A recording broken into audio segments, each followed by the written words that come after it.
Welcome, everyone, to another episode of the Can Mayonnaise Kill a Jedi podcast. I am your co-host, Darth Celine. And I'm your main host, the Artificial Dragon, and welcome to the 48th episode of the podcast, everybody. We are two away! We are two away from our 50th episode. I'm still trying to figure out what our 50th episode is going to be. That's going to be a super special episode, Hannah. Oh, yeah. But yeah, after this one, we'll have our Halloween episode, which I'll get to once this one is over. But welcome. You're going to say it at the end of the episode. Yeah, at the end of the episode. Spoilers, everybody. Don't skip ahead if you want spoilers. But anyway, yeah. So I'll go ahead and give a Patreon out of the way. For all of those that love our content, we have a Patreon, which you can find at patreon.com/canmayo. Once again, that's patreon.com/canmayo, where you can contribute to our lowest amount, which is $2, and the highest being $10. And whichever tier you contribute to, you have instant access to our Discord server, where you could share general Star Wars lore, share memes, vibe, or give us topic suggestions. Those are always nice to look at. We also like seeing, Star Wars OCs and stuff. Yeah, especially with, what was that one OC, Mandalore or something? I cannot remember. Well, don't worry. For the guy that we're referring to, you know who you are. That Mandalore, it's so good. So good Insert looking. yellow text here. I especially love the Mandalorian Jawas he's been sharing on that Discord server. But yeah, that is pretty cool. Yeah, it is pretty cool. But aside from that, for anybody that contributes to the Smuggler tier, you'll get a nice little Patreon art piece each month. And for this month, we have our good old monster girl, the Yuzhang Vong Warrior, getting her amphi-staff ready to punish many heretics left and right, which I'm sure a lot of you are into by now. Mm-hmm. But anyway, so with that aside, Hannah, you want to give your little shout out with your blog and everything? Yes. I still have yet to figure out a fucking name for the damn thing. Yeah. I am open to suggestions. Please give them to me. It would help with the creative process. And send me asks. Yeah. Yet again, only Irk and you, Isaac, have sent asks, which I have. still have yet to answer because I've been too busy writing down notes for the one-shot I'm going to be DMing tonight. Yeah, unfortunately, we won't be recording this one, but if anybody in the Patreons or in the comments are interested, maybe we will do a little mini-series if Hannah's one-shot goes off without hitch. Holy shit, that's even more daunting! Got any names for it yet, Hannah? No. Yeah, don't worry. I didn't come up with Star Wars Ultra until my buddy Kid recommended it to me like years later. Holy shit. But yeah, let me give a quick shout out to all of our smugglers, because that's always we've got to always prevent the bare necessities. We have Cameron Lee, Dr. Mboss, Kenneth Young, Leon Fott IV, Tristan H. Special shout out goes to Irk the Turtle. And last but not least, Voxcast to Nowhere. Thank you all so much for contributing to the Smugglers tier. And thank you for supporting our podcast for the past couple of months. It's been a hell of a roller coaster with you guys around. Oh, yeah. And we always appreciate the support. Yeah, as per usual. Anyway, so with that aside, Hannah, I'm pretty sure we know what today's episode is going to be about. Very self-explanatory. We're going to be talking about Alderaan. Indeed, the very tragic planet that got off in its very first appearance in Star Wars. This is actually one of my favorite planets on SWTOR. On SWTOR. No, yeah, I could see that. It's got that nice serene feel to it, doesn't it? It's the one planet where, as you're riding your vehicle to the mission destination, you don't fucking hate it.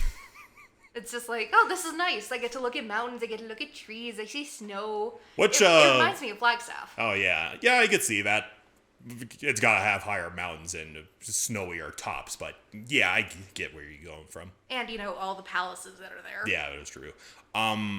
What vehicle would have to be your favorite to ride on? The speeders or the Ferrantas? They're the, like, it's a specific fucking mount that you can get in the game. I think it's in a cartel pack, or you get it from the not the cartel market, but the space station place? The certificates. There you go. The cartel certificates. Okay. It's like the commander's throne or something. Mm. It's an Empire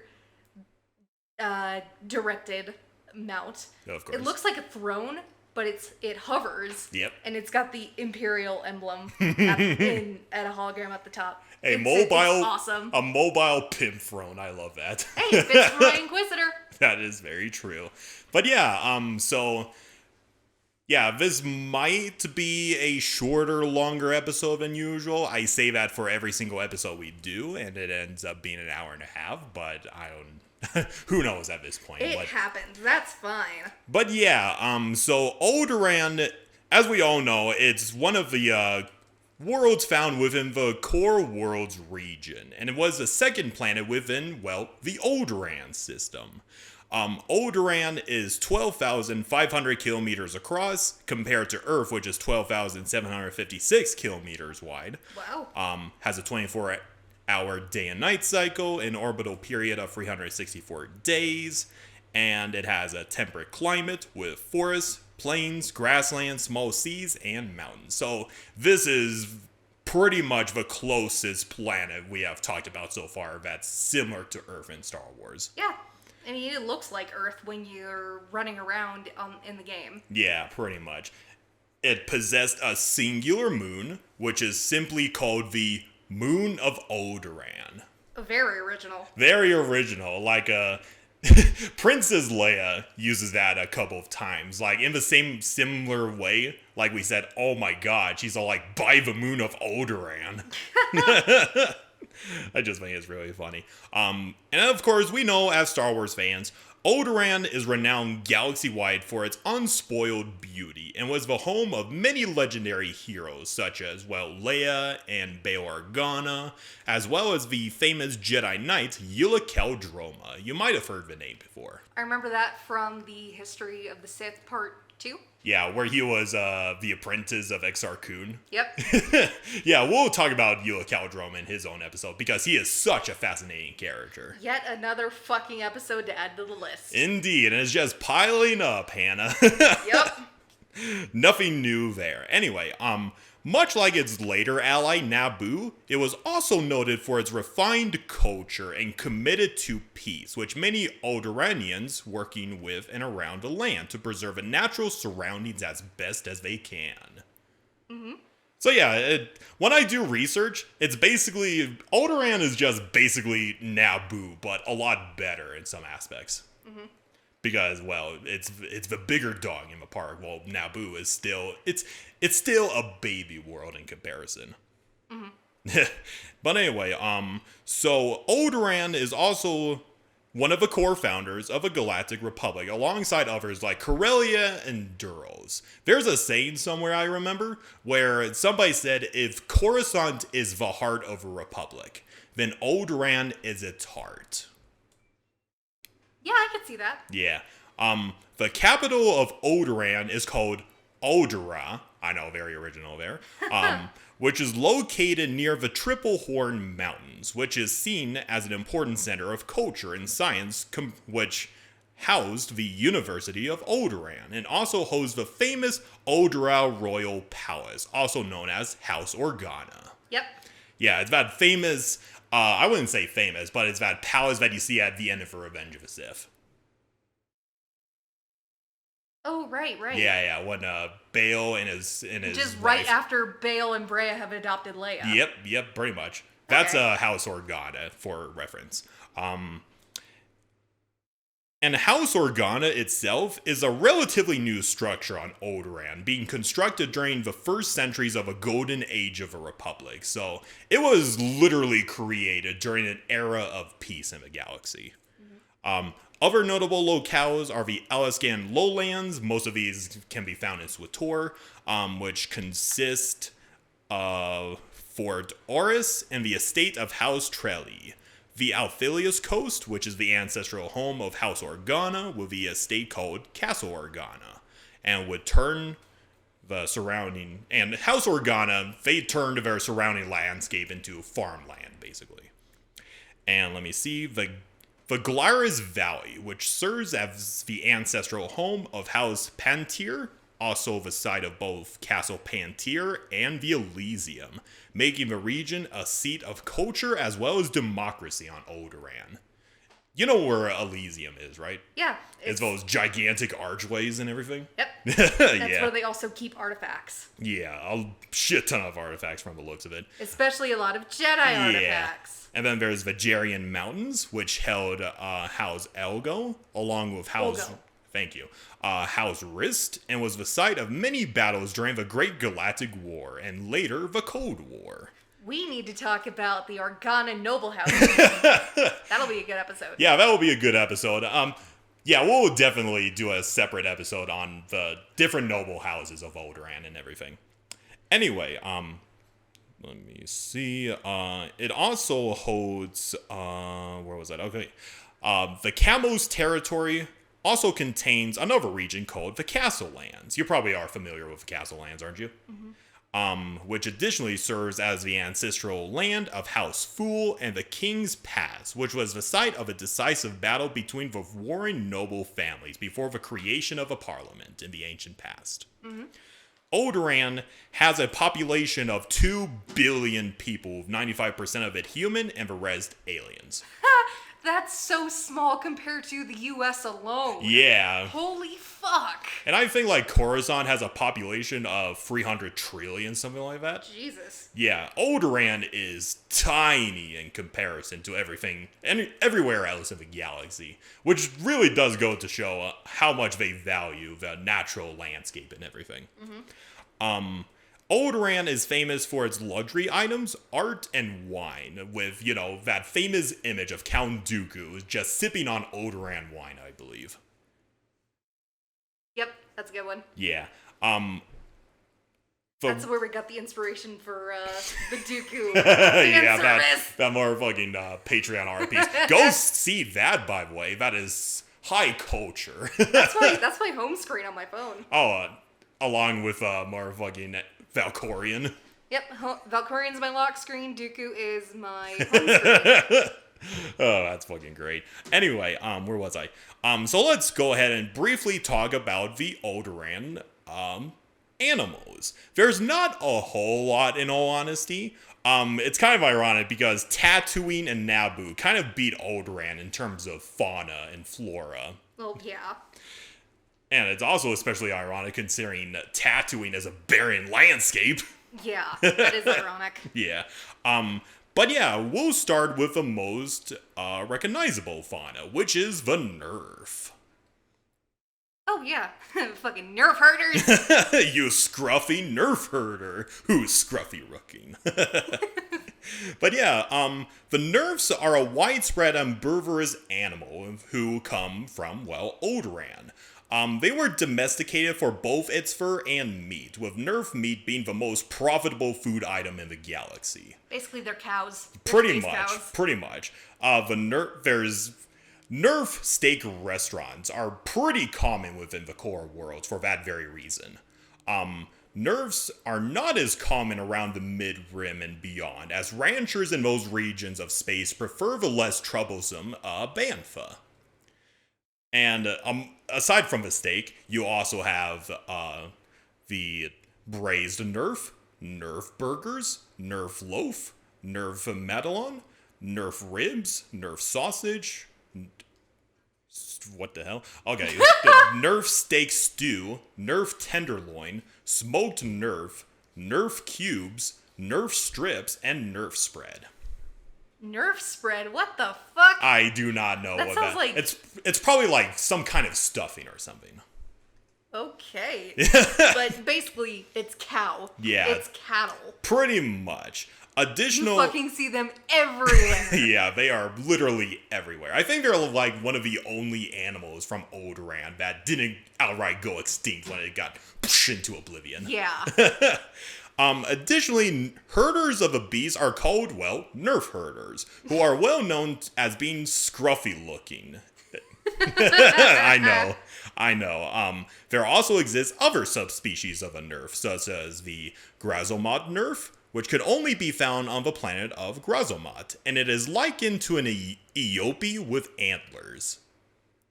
You know what an Eope is, right? The camel things from Tatooine. Things from Tatooine. Imagine that. Imagine that, but with antlers. I think there's a legit picture. They're so ugly looking. There we go. Yeah, they're so ugly looking. Yeah, let me bring it up. Yeah. That looks completely different to what we got to see in Obi-Wan. I know. What the fuck? Yeah, that's the nerf if it didn't eat enough food, apparently. Okay.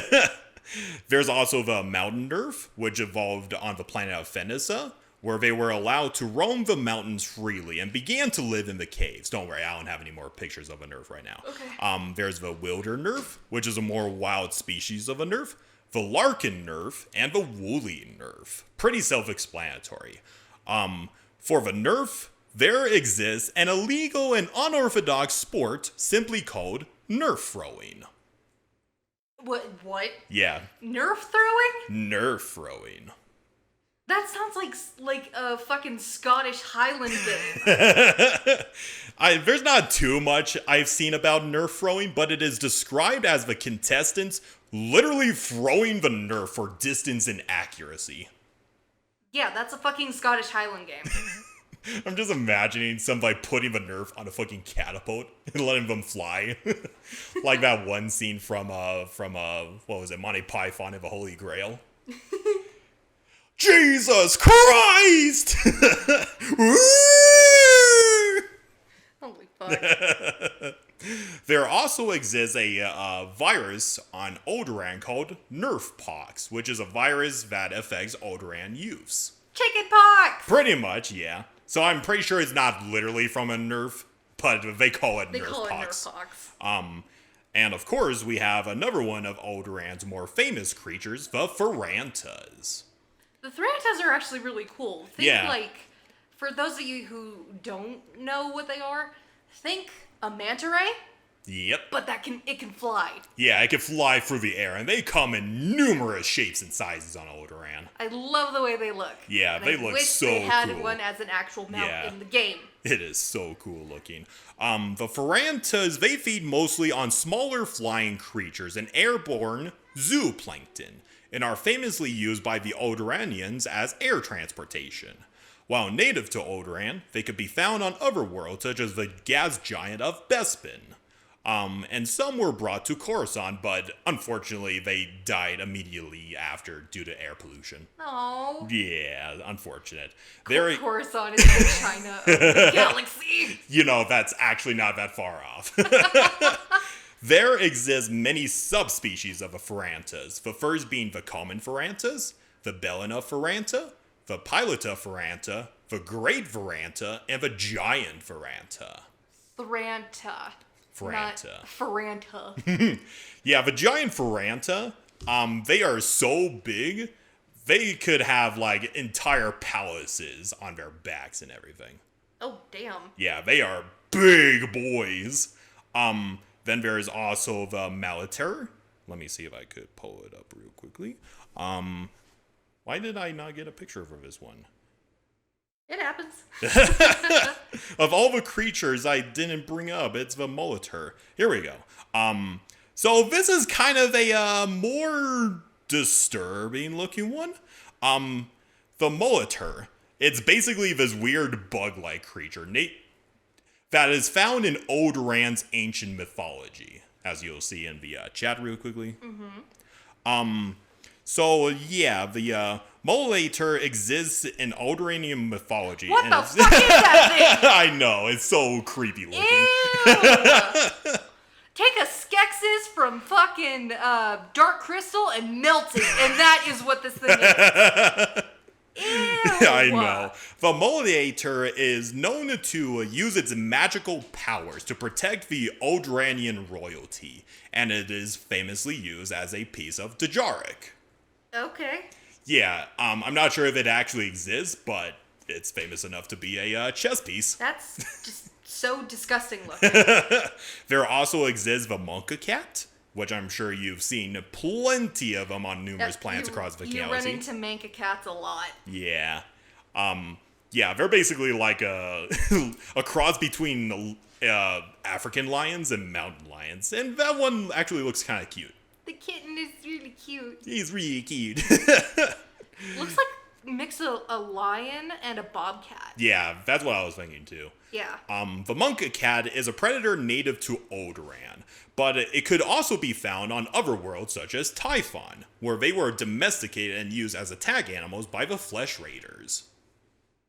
Okay. While it is known to haunt nerves, and it is a predator that must be shot on sight for safety reasons, their tusks and teeth are prized for their medical use to cure many types of illnesses. So going back to China once again. Mm-hmm. Yeah, basically. Yeah. Then there's the Alderaan furry moth, also known as the woolly moth. Let me go ahead and share. Woolly moth? The woolly moth, it's so cute and cuddly. It's like a miniature version of Mothra. Oh, that's really cute. It does remind me of Mothra. Yeah, it does. Same with the caterpillar too. The Alderaanian furry moth is known to nest among furry flowers. The larvae of a moth are armored caterpillars that could grow to more than 3 feet in length, which they are said to live for a dozen years before becoming a cocoon. Okay. Most furry moths can grow to I believe it's like a wing spread of 22 feet. Okay. They are big moths. Damn. And and then the next one is the grazer. It's basically a more chonky version of the nerf. Look at that chonky boy. Oh my god, that's so fucking fat! It's got the face of a frog. Yeah. What the shit? The grazer is bred by Alderanians for their rich, nutritious meat, and are seen as more manageable and can grow much larger than a nerf. That's probably, this looks like, this makes me think of like the equivalent of pigs. Yeah, looking at it, yeah, I could see that. Yeah. I was thinking like bison or like one of those larger grazing animals, but yeah, I could see them being pigs too. Yeah, they look like pigs. Yeah. And then next is the stalking bird. These guys are actually pretty cool. Aside from insects, I love me some giant birds. They're weird looking, but yeah. It's weird seeing a bird with long legs. Yeah. The stalking bird is a species of reptile avian that are predators that are known for fleshing out prey by grouping together in a formation, then proceeding to use their sharp beaks to spear any animal that ran out of the grass. Okay. Yeah, most of these animals, including the furry moth, just outright went extinct when Alderaan got blown up. Well, duh. The furry moth, no. Mothra, no. That makes me sad. Yeah, it's so sad. Now that we got the fauna out of the way, let's go ahead and talk about the history of Alderaan, because it's probably the most interesting part of this world, if I'm going to be completely honest. Okay.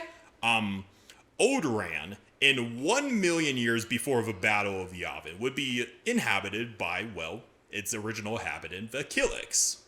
You already are good. I'm very familiar with the Killiks. You are very familiar with the Killiks, yeah. The Killiks evolved from the most intelligent non-sentient species on Alderaan, which I imagine would be like hyper-intelligent ants or something. Mm-hmm. They constructed massive hives that dot the surface of Alderaan and would nearly consume all of the world's natural resources before colonizing the nearby world of Alaskan, and finally departing towards deep space for unknown regions. Mm-hmm. Reasons, not regions. God damn it. But yeah, by the time the human colonists from Coruscant found Alderaan in 27,500 years before the Battle of Yavin, it was basically an abandoned world, where the only thing that reminded the colonists of its former inhabitants were the petrified mounds that once served as the hives for the Killiks. Yeah, I've seen you run into a shit ton of those on Yep. Alderaan. As we'll soon see, the Killiks were not completely gone from Alderaan. One of these regions, the Castle Lands, would be the highest concentration of the Killiks which they called Ouroboros, or in their language, our home. Aw. When the human colonists arrived, they set to work on building a peace-loving civilization, which became attractive to many settlers across the core worlds, and eventually, the Alderaan monarchy would be created not long after, and, it would be created to help preserve the laws and help preserve a beautiful land that wasn't killed by the Killiks. At around 25,053 years before the Battle of Yavin, Alderaan would become one of the founders of a galactic republic and would be one of the anchor points for early hyperspace travel. And Alderaan even founded one of the first shipwrights called the Alderaan Royal Engineers, which created everything from large capital ships to small starfighters. Though I gotta say, one of their more unique looking products is this space station called the Elysees class space station. I'll put it in the chat there. From what it's described, it's basically like a Dyson sphere, but for a moon. Huh. Yeah, it's kind of confusing to me because of the way it's described. It says it orbits a moon, and in other cases it said it completely covers a moon. That is strange. Yeah, but so goddamn cool. It looks like a precursor to the Death Star. It does. Which I find super ironic considering, what happens to it in the future. But yeah, aside from that, during the Mandalorian Wars, it was about to be Alderaan has never been attacked. It has been attacked a few times in its history, but it remained largely untouched throughout its history. But during the Mandalorian Wars, the Mandalorians, a certain Mandalorian by the name of Cassis Fett, the second in command of the Mandalore the Ultimate and the ancestor of Jango Fett, he would prepare an invasion for Alderaan. But fortunately for Alderaan, an outbreak of the Ragul plagues kind of fucked up his plans and everything. Yeah. So, yeah. Good thing that the Raguls were there to fuck up the Mandalorians. So, one good thing the Raguls did in the galaxy.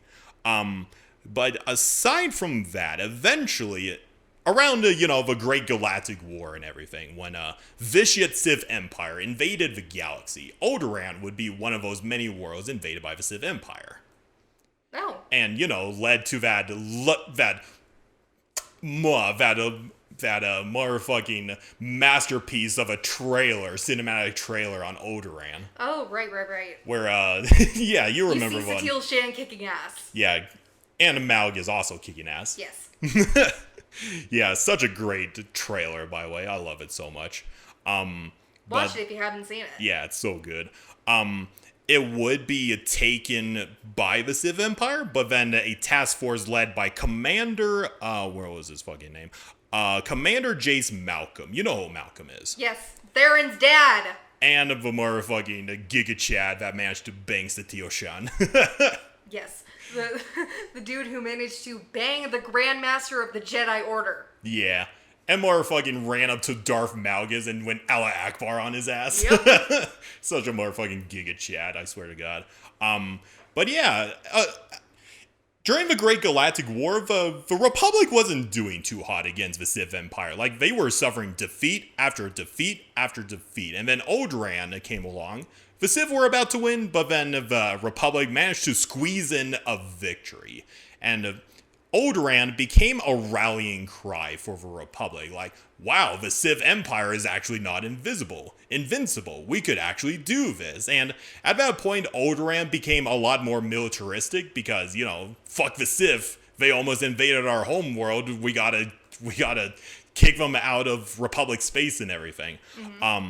But yeah, after a while, especially during the Battle of Hoth, both sides would be grinded to a standstill. Looking for a way to end the war peacefully, delegates from both sides would convene on Alderaan itself for, peace negotiations. Because, eventually people get sick and tired of war after it goes on for long enough. Oh, obviously. Yeah.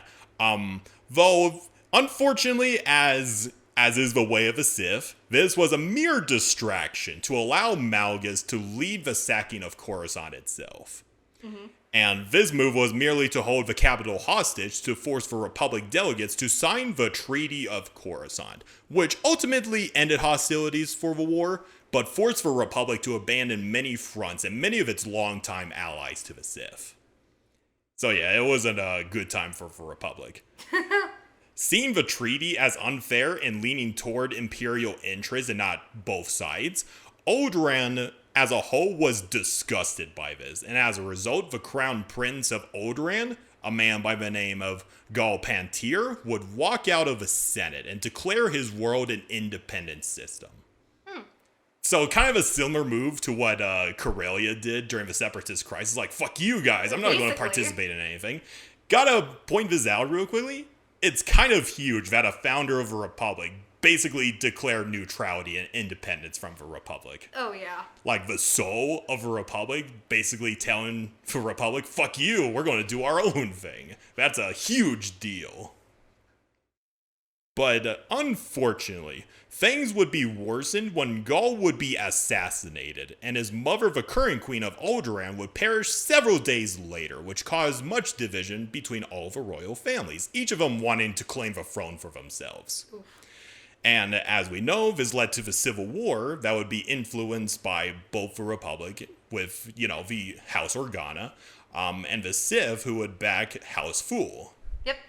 And after doing research, it doesn't say if there's a clear outcome for the Civil War. It's basically ongoing as far as I'm concerned. It depends on what side you're on. Yeah. When you're playing the game. But this is my own personal headcanon, considering that the Organas are still around, and the Republic won, obviously. They probably won. So let's just put it as that. Organa came out on top, and now they rule Alderaan. Headcanon. And then after the Cold War, Alderaan would, of course, rejoin the Republic, and it would remain untouched for the remainder of its history, even during the new Sith Wars and later the Clone Wars. Interestingly enough, this is pretty on brand for Alderaan anyway. During the Separatist crisis, Alderaan would be one of several worlds that opposed the Military Creation Act, and would even allow the refugee relief movement to provide shelter to members of separatist worlds that want to remain loyal to the Republic. Mm-hmm. So Alderaan, it's very famous for its humanitarian aid and everything like that. Just looking out for the little guy and the lost people. Yeah. Let me see. Though due to this, it was on the verge of being... Okay, so during the Clone Wars, Alderaan would do a lot of humanitarian aid. Like, I think I showed you that episode of the Clone Wars where Bail Organa and Jar Jar Binks go to Toydaria to help the Ryloths. They were trying to do, peace talks and stuff. Yeah, and the Trade Federation's... fuck you. The Trade Federation senator was doing everything he can to stop that from happening. Yep. But yeah, so there was all of that going on with Alderaan, doing a lot of nice humanitarian efforts, to the point where General Grievous himself wanted to personally destroy Alderaan. Oof. He obviously didn't, but it's more of a shaking his fist at Alderaan, like, next time! But yeah, aside from, these humanitarian efforts, they wouldn't just send money or supplies to the worlds that have been ravaged by the Separatists. They would also send other things like doctors, architects, droids, teachers, builders, and medics. They go the entire 9 yards for these planets in need. Sounds like it. Yeah. Which is pretty good. Yeah, Alderaan is an absolute bro in the Star Wars galaxy, which is very unfortunate what happens to it in the future. Hey, the people are good. Yeah, they are That's good. what's important. Yeah. Even though Alderaan didn't contribute a large amount to the war effort, the Clone Wars began to have its toll on Alderaan itself, as while it didn't possess weapons of any kind, its officers became more hardened and had more. The quote is more teeth, so the implication is that they're becoming more war hungry and everything. Okay. Plus, local manufacturers started making more practical items instead of luxury items for the war effort. Like, okay, we need to stop making Alderaanian wine. We need more medical supplies and everything. Less luxury stuff and more practical stuff, that sort of thing. Yeah, makes sense. Yeah. And the planet's population slowly grew in numbers due to the increasing numbers of refugees that, kept swarming Alderaan because it always accepts refugees from this ravaged separatist worlds. Yeah. Yeah, though when the Clone Wars came into an end, and the Galactic Empire was created, Alderaan became overwhelmed by waves of anti-imperial protests, mostly caused by alien refugees, who are now forced to pay a ludicrous amount of money to return back home. Oof. Yeah, it's not a good time for Alderaan during the rise of the Empire. It's not a good time for anybody during the rise of the Empire. Yeah. But fortunately, Alderaan, unlike Corellia and all the other planets that kind of opposed Palpatine and his policies, Alderaan kind of remained unharmed by the Galactic Empire. Like, there was no occupation force, there was no forceful subjugation of the people like you see with Corellia and all that stuff. It remained largely untouched. And Alderaan became something of a safe haven to rebellious elements who wanted to rise against the Empire and everything, which drew the ire of many Imperials who suspected that the leadership of Alderaan itself was secretly encouraging these activities, which, they're not wrong, but... Yeah. I think it doesn't give me too much research to work with, but I think Alderaan is just such an important Republic world that if the Galactic Empire knew for a fact that Alderaan was doing these activities, but they just couldn't move against them because Alderaan is, a founding world of a republic. Yeah. That would be like the equivalent of some military in the world going against the Buddha and killing their asses. That's how I imagine it to be with the that is pretty Alderaans. funny. But yeah, Alderaan, despite the lasting and terrorizing memories of the Clone Wars, many members of Alderaan would actually volunteer to become important figures of a rebel alliance, with many of its former military making up the bulk of a rebel alliance, with even Alderaan conveniently losing several ships and weapons to pirates and shit. Like, there's an episode in Rebels where Princess Leia brings a couple of ancient warships to Lothal, and conveniently it gets stealed by the rebels. Conveniently. But yeah, let me see. I think there's even a quote somewhere where the Rebel Alliance was so popular amongst the natives of Alderaan that they would be given real-time news of who died in the line of duty for the Rebel Alliance. Oh. Like, it's all like, hey, who died recently? Oh, Jimbo. Jimbo died the other day. Oh, that sucks. But yeah, eventually this secret colluding with a rebel alliance would eventually come back to bite the Alderaan in the ass, as we'll soon build up to. Mm-hmm. Even though Alderaan doesn't have any weapons of any kind, one of its most important treasures was this ship called Another Chance, which is an Alderaan war frigate that contains a majority of Alderaan's weapons of war, and its crew was manned mostly by droids. Another Chance was sent off to travel aimlessly across the galaxy until it would be recalled by the Council of Elders in time of desperation. Though unfortunately, desperation would ultimately be Alderaan's undoing. Wanting to get Princess Leia to speak, with torture methods not working, and most likely to send a message to the Rebel Alliance, Grand Moff Tarkin would use the Death Star to, of course, blow up Alderaan. Yeah. We all knew that was coming. Yeah. And I remember the interrogation. Like, I heard the interrogation in the audiobook. I was about to pull that up, yeah. Oh, that's so bad! No, It's so cringy. For the audience, in case you don't want to listen it to yourself, but there's a section in the audiobook which is basically an expanded version of Darth Vader torturing Princess Leia and everything. There's like a truth serum that he injected into Princess Leia with a droid. That didn't work. And then Darth Vader tried to use a mind probe on her. That didn't work. But as Darth Vader is interrogating Princess Leia, you just hear her moan continuously in the background. Yeah, it sounds like you're watching something you're not supposed to be watching. the more fucking meme of like Star Wars when you're watching it. Star Wars when your mom comes in. Yes, exactly. Oh God, it's so cursed. It's very so cursed. Oh man, but yeah, I was listening to a couple of like conjectures on how everybody reacted to Alderaan getting destroyed and everything.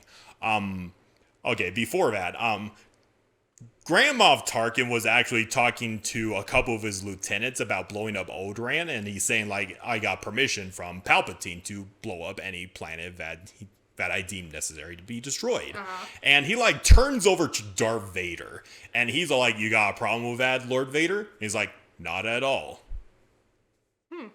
And from Vader's point of view, when he heard that Grand Moff Tarkin was going to blow up Alderaan, he was literally impressed with how bold Tarkin was. He was like, God damn, Tarkin, you're a motherfucking Chad. Go you. Yeah. But after the destruction of Alderaan, many citizens of the galaxy were shocked, obviously. But even motherfucking Palpatine was shocked of the destruction of Alderaan. Because even though he was? Yeah, he was shocked that Alderaan got blown up. Like, he knew that he gave Tarkin the initiative to blow up any planet at his leisure, as long as it, furthers the Empire's goals. Yeah. But he wasn't expecting Tarkin to blow up one of the most loyal planets in the entire galaxy for basically no reason at all. And there were like a couple of things going on. Like Palpatine made a statement like, I'm sorry for the Empire blowing up Alderaan. For any survivors that are still around, we'll do anything we can to shelter you and all that stuff. That's surprising that Palpatine would do that. Yeah, that's his first statement. Second statement was basically him saying that the Empire was justified in blowing up Alderaan. What the fuck? Because number one, it was sheltering many rebel sympathizers, which honestly, yes, that is very true. And second, they had chemical weapons that they were planning to use against the citizens of the Empire. Less true, but you can see both sides. Oh, he's a lying fucker, so... Obviously, the galaxy did not believe him at this point. And considering that Alderaan is nothing but asteroids, there's not really any proof to back his claims up. Mm-hmm.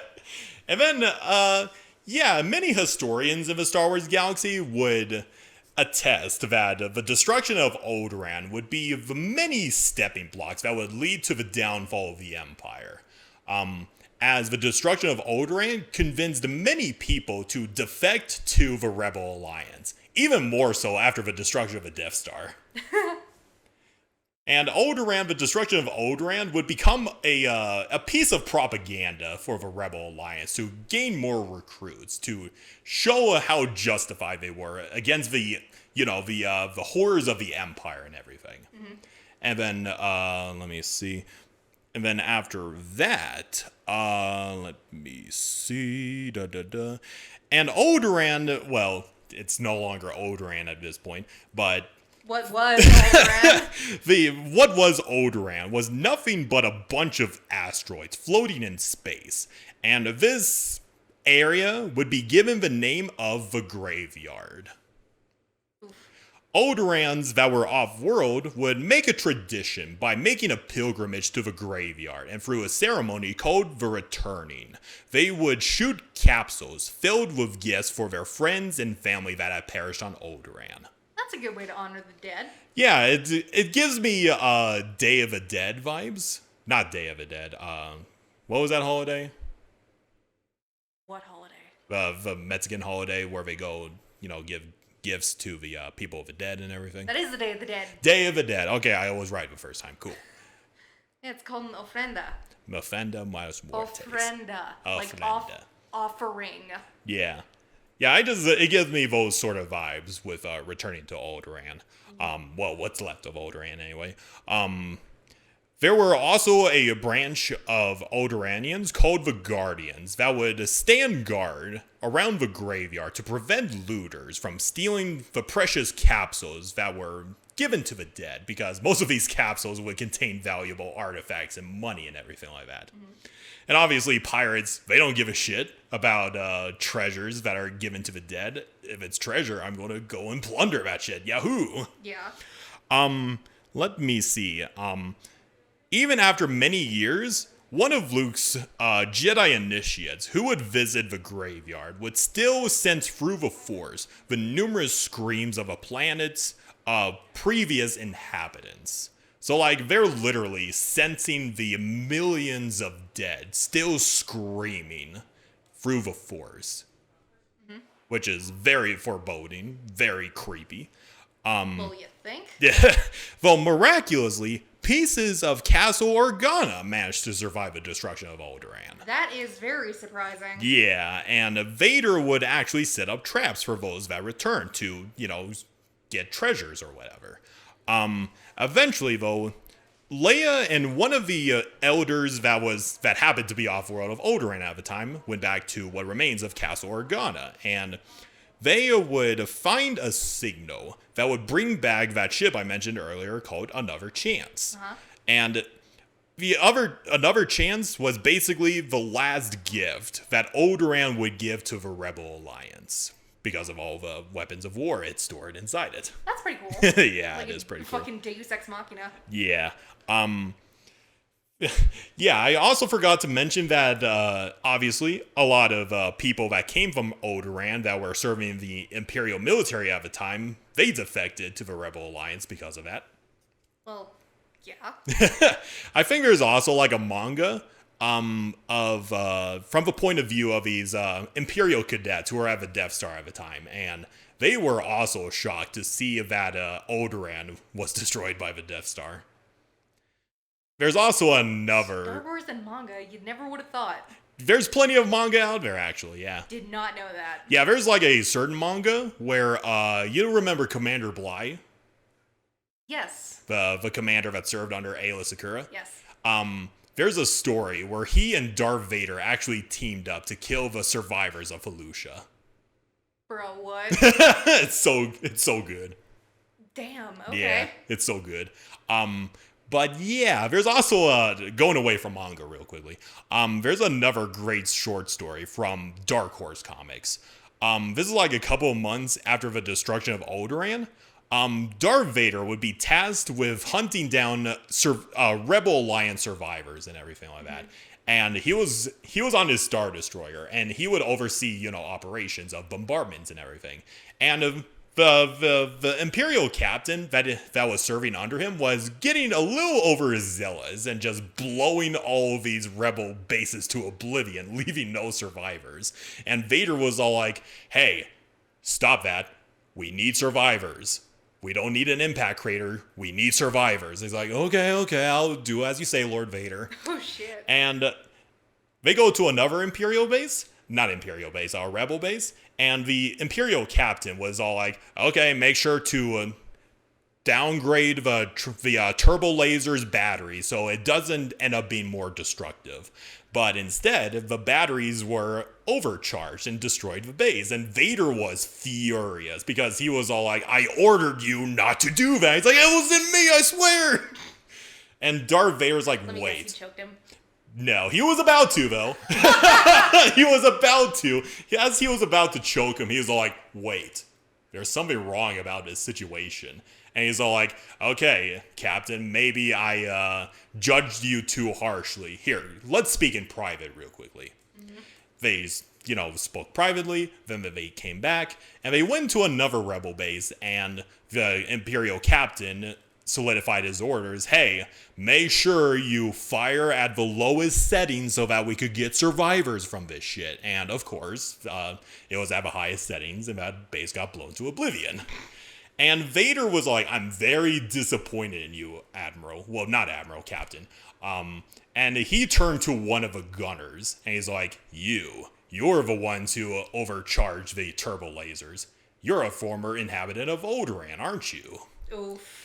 Yeah, that gunner was basically trolling Vader and just pinning the blame on the captain instead by overcharging the turbo lasers. The ultimate troll. However, Vader decided to troll him right back. The base that they fired upon, it was quote-unquote supposed to be a rebel base, but in an ultimate act of pettiness, they were over a refugee camp full of former Alderaanians. Oh, no. So that guy just killed his own people. Oh, Jesus. Yeah, Darth Vader is he learned a thing or two from Kenobi, in this case. Yeah, you think? Oh, man. God. What's another good story I could pull up at the top of my head? Okay. So, Alderaan, so the refugees of Alderaan, they would find their own colonies, like there's New Alderaan, but in canon, they have a kind of different colony. So the former refugees, they would just orbit the graveyard.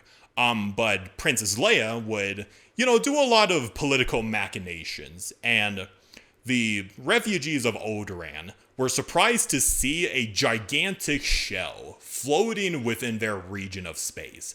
And this shell turned out to be the remains of the first Death Star. Oh, wow. That survived? Yeah, that survived. And Princess Leia, she had to pull a couple of strings and bring what was left of the Death Star so that her people could create a larger space station as a replacement home for them to live on. Wasn't it called New Alderaan? New Alderaan, yes. Okay. Kind of ironic that they used the It's shell. very fucking ironic. Yeah, that they used the shell of the instrument that destroyed their world as a new home. Kind of fucked up, but at least Princess. Very fucked up. Kind of fucked up, but at least Leia did something good for her people. Yeah. Oh my god. That's just funny. I know, it is so funny. Kind of going off canon a little bit because, the way that Princess Leia reacts to her homeworld getting fucked up and being sassy with everybody afterwards. Oh man. There's this Robot Chicken short where, Luke Skywalker is kind of mourning the death of Kenobi. He's like, I can't believe he's gone. And then Leia is all like, oh, boo-hoo, you lost one man. I lost an entire planet. Stop being such a baby bag bitch. God damn. And, I mean, she's got a point. Yeah, that is very true. I thought that was so funny. And then R2 was like, damn, you got roasted, son. Oh, shit. And then, of course, the Alderaanians would actually be looked upon with great respect because despite their homeworld being fucked to oblivion, they still continue life as best as they can and all that. And yeah, I think I'll also real quickly bring up that second world that Urk wanted me to explain real quickly. Alderaan has a sister planet, we found out. Yeah, this planet would be called Delia. It is so close to Alderaan that it basically looks like its own moon from its distance. Yeah. And from the surface of Delia, they literally saw Alderaan get blown up from the surface. It was just all like... That's terrifying. That's horrifying. That is so horrifying. Let me go ahead and share a picture of it. It actually looks pretty beautiful, too.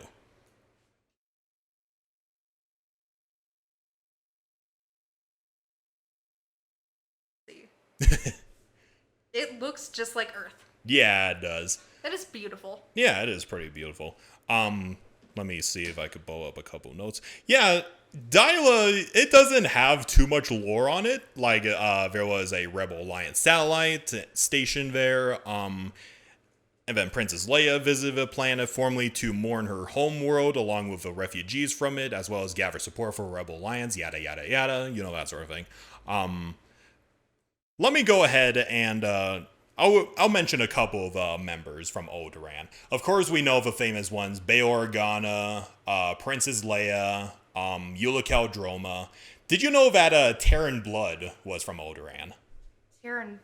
Taro Blood. Taro Blood, yes. Who is your adversary in the Bounty Hunter story. Yeah.